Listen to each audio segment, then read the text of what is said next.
मुंबई आणि पुण्यामध्ये आता पथसंचलनाला सुरुवात झालेली आहे। मुंबईमध्ये मुख्यमंत्री देवेंद्र फडणवीस यांच्या हस्ते शिवाजी पार्कवर झेंडावंदन करण्यात आलं। त्यानंतर त्यांनी महाराष्ट्रातील जनतेला संबोधित केलेलं आहे।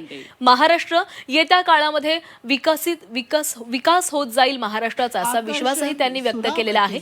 आता सध्या मुख्यमंत्र्यांच्या समोर हे पथसंचलन सुरू आहे, तर तिकडे पुण्यामध्ये अजित पवारांनी झेंडावंदन केलं। आता या झेंडावंदनानंतर पोलीस ग्राउंडवर शानदार पथसंचलन केले जाते। विविध घटकांकडून हे पथसंचलन केले जाते। या पाईप बँड पथकाची स्थापना झाली।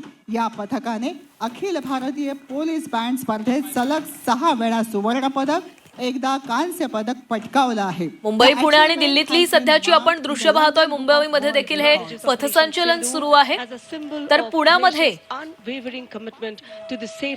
पथसंचलन सुरू आहे। हातामध्ये काही बोर्ड्स घेऊन हे जनजागृती करण्याचा या पथसंचलनामधून प्रयत्न केला जातोय। तर तिकडे दिल्लीमध्ये कर्तव्य पथ सज्ज झालेला आहे। काही वेळातच दिल्लीमध्ये देखील या कार्यक्रमाला सुरुवात होईल।